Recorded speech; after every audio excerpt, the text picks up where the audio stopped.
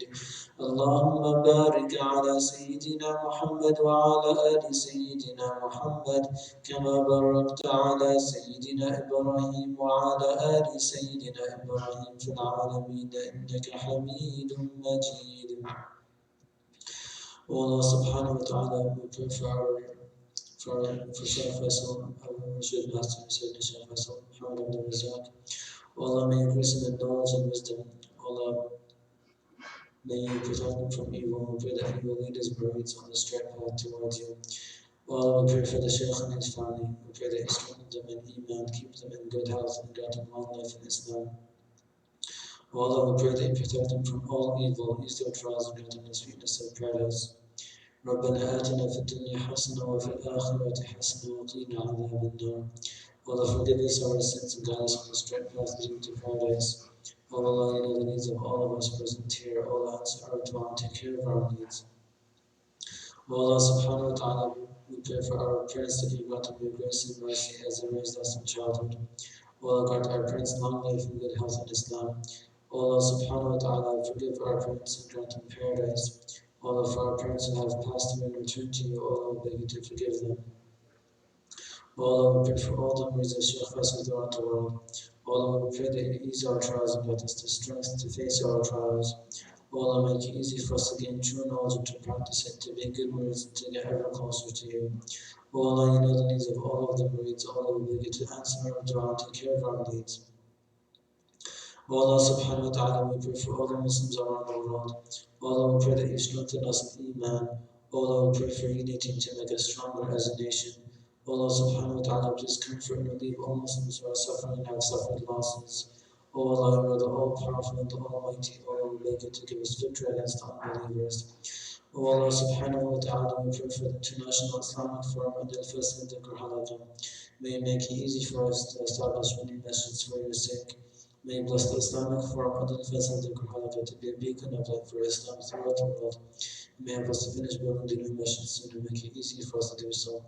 وصلى الله على سيدنا محمد وعلى آله وأصحابه أجمعين. سبحان ربك رب العزة عما يصفون وسلام على المرسلين والحمد لله رب العالمين. الله أكبر الله أكبر الله أكبر. لا إله إلا الله سيدنا محمد رسول الله.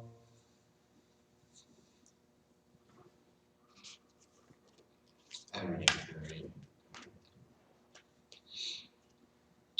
Tonight, we want to continue with our special dhikr for this purpose of protection from the coronavirus pandemic, this plague that's affecting so many people in so many countries.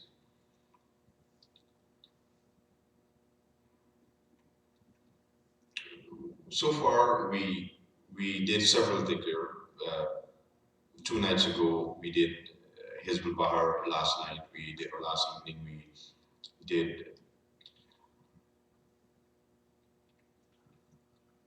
Hizb al-Bahar last night, and before that, the Hasbunallah dhikr, and I talked about the importance of those dhikr. Tonight, I want to do another dhikr, which is one of the required dhikr for murids to recite. And this is the Latifiyya dhikr. The Latifiyya dhikr. And this dhikr murids are required to recite after Salat al-Isha. So it's a daily recitation. This is how after Fajr you recite Wird al-Am. And of course Salat al-Tazi is done after the 5 daily Salah. After Dhuhr you do Hasbunallah, after Asr Hizb al-Bahar, after Maghrib Wird al-Am again, and then after Isha Latifiyya. And this regimen of dhikr that you're doing, it's like a castle that surrounds you, that protects you.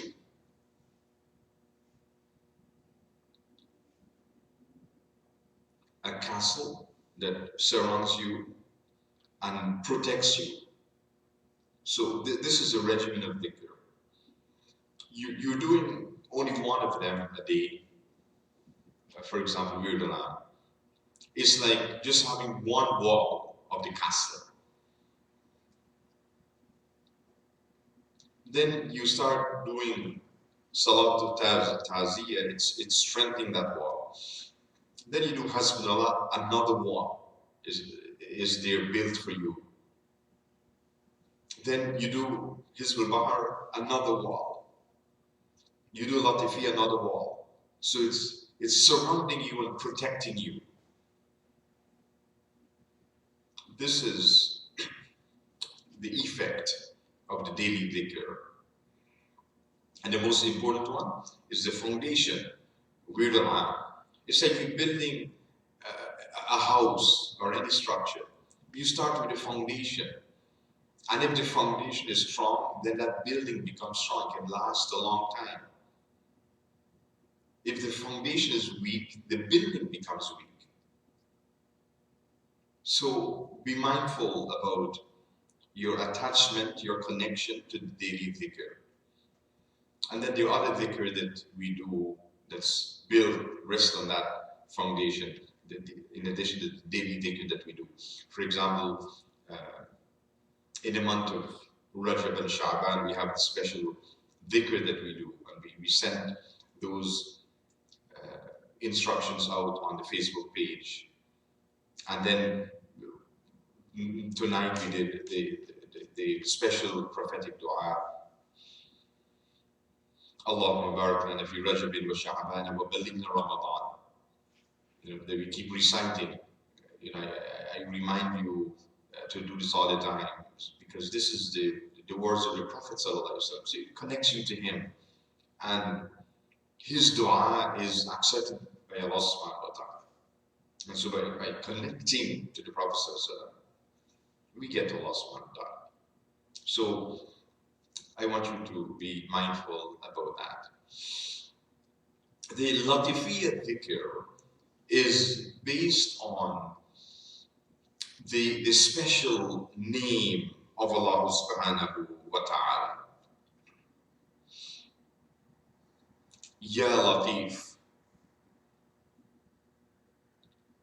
This is one of the beautiful names of Allah subhanahu wa ta'ala, one of the special names of Allah subhanahu wa ta'ala. And we need to appeal to him in this time through this name. Ya Latif, almost kind, almost gentle one. Because his lutf, his kindness and gentleness is what can take us out of every difficulty, every problem, and including this plague of coronavirus, COVID-19.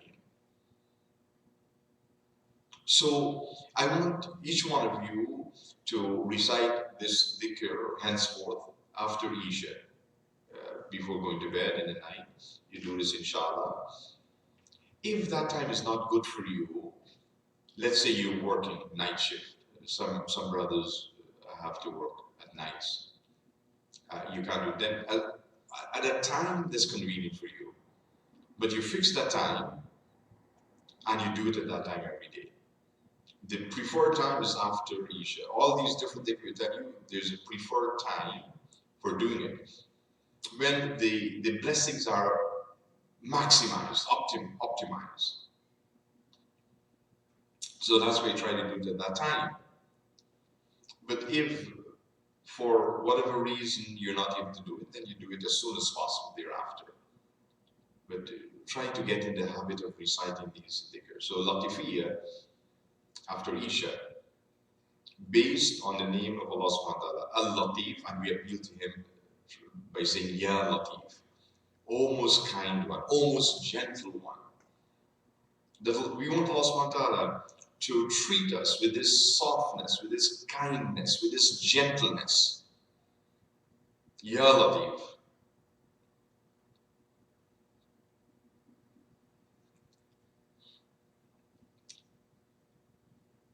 And there are special number of times that is recited, different numbers for different purposes. In the Latifiyya Dhikr, it should be recited 1,000 times. Ya Latif, Ya Latif, Ya Latif, Ya Latif, Ya Latif, Ya Latif. Or especially for this Latifiyya Dhikr, the format is to say, it's to repeat it or recite it in pairs. Ya Latifu, Ya Latif, Ya Latifu, Ya Latif, Ya Latifu, Ya Latif, Ya Latifu, Ya Latif. That's the pair. Ya Latifu, Ya Latif. So that's 2. So you repeat that. And the total is 1,000 times that you should do, inshallah. It starts off, and this name, Ya Latif, that is the focal, the central point of this dhikr, and it's based on the ayah in Surah Shura, where Allah subhanahu wa ta'ala reveals, Allahu latifum bi'ibadihi yarzuqu man yasha'u wa huwa al-qawiyyul aziz. So the dhikr that we do is based now on this ayah, where Allah subhanahu wa ta'ala describes himself as latifum bi'ibadihi. So we recite that ayah, and then we recite the dhikr connected to that ayah. And this is how a lot of our dhikr are organized. Like we read Al-Quran, we have istighfar, salawat, and tahleel. So before we do the istighfar, we recite the ayah of istighfar in the Quran. At the end of Surah Muzammil, وَمَا تُقَدِّمُوا لِأَنفُسِكُم مِّنْ خَيْرٍ تَجِدُوهُ عِندَ اللَّهِ هُوَ خَيْرًا وَأَعْظَمَ أَجْرًا وَاسْتَغْفِرُوا اللَّهَ إِنَّ اللَّهَ غَفُورٌ رَحِيمٌ. This ayah of istighfar, Allah subhanahu wa ta'ala is commanding us to do istighfar. And we respond to that by reciting astaghfirullah. Similarly, salawat. We recite the ayah of salawat from Surah Al-Ahzab, and then we recite the salawat. Tahleel, la ilaha illallah. We recite the ayah from Surah Muhammad, and then we respond to that ayah by reciting the tahleel. Allah subhanahu wa ta'ala reveals, فَعَلَمْ أَنَّهُ لَا إِلَهَ إِلَّا اللَّهِ. And then we recite the tahleel, la ilaha illallah, la ilaha illallah, la ilaha illallah. Like this. So, this Latifiyya Dhikr is a great, powerful dhikr. You recite it 1,000 times, the name of Allah subhanahu wa ta'ala. It has great benefits and great blessings for you.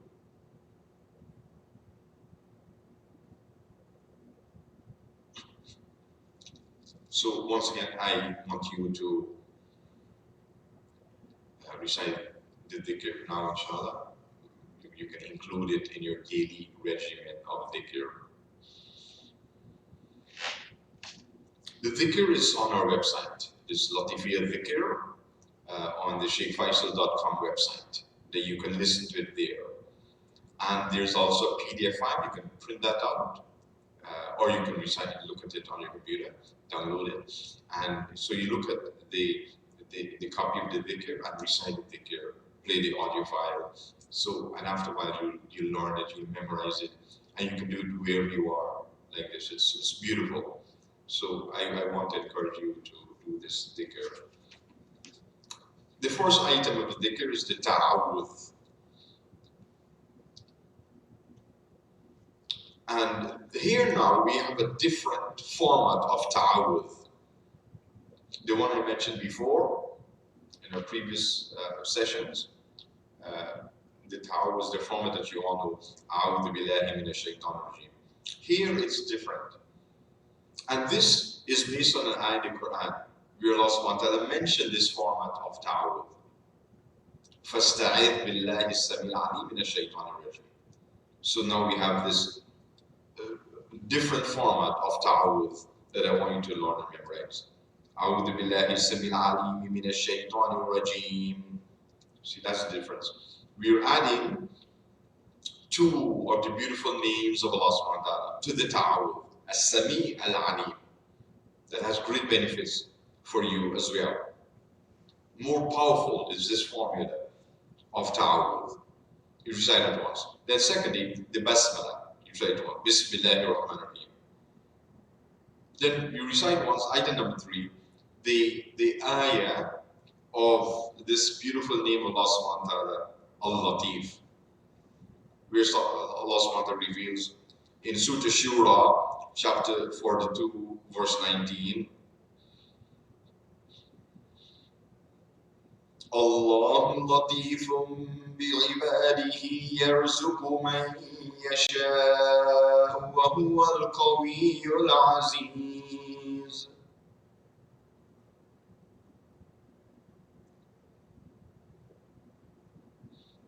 And then respond to this ayah now by reciting the beautiful name of Allah subhanahu wa ta'ala, appealing to Allah subhanahu wa ta'ala. Ya Latifu, Ya Latif, Ya Latifu, Ya Latif, Ya Latifu, Ya Latif, Ya Latifu, Ya Latif. Like this, 1,000 times. Then item number 5, recite three times. يا لطيفا بخلقه يا عليما بخلقه يا خبيرا بخلقه ألطف بنا يا لطيف يا عليم يا خبير. Recite that 3 times. O most kind to your creation, O all-knowing of your creation, O all-aware of your creation, be kind and gentle to us, O most kind, O all-knowing, O all-aware one, Ya Allah. And then item number 6, recite once. اللهم يا من لطفت في خلق السماوات والأرض ولطفت بالأجنة في بطون أمهاتها ألطف بنا لطفا يليق بكرمك ورحمتك يا أرحم الراحمين يا الله. And then recite once item number 7. اللهم يا من جعلت الصلاة على النبي من القربات نتقرب إليك بكل صلاة صليت عليه من أول النشأة إلى ما لا نهاية من الكمالات.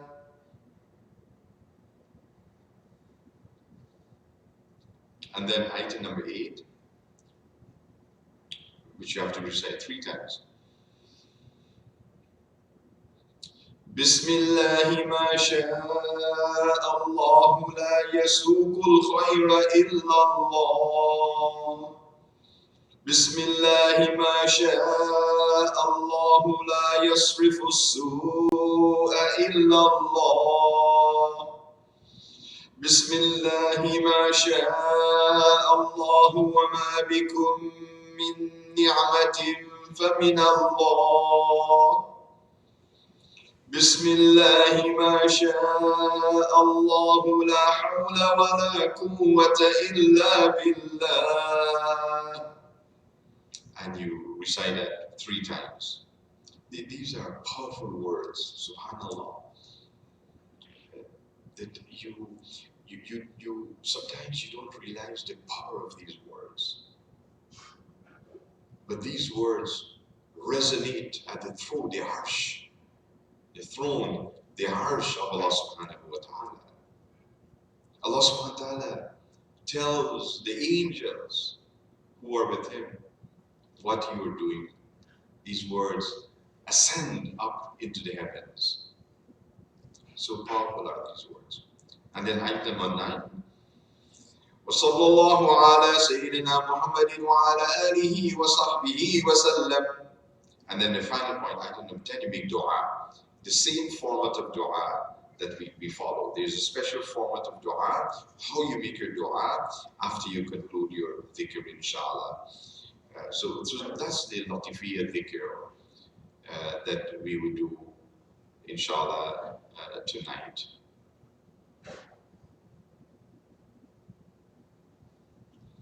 We have Samad Muriz, Sayyid Muzammil is with us.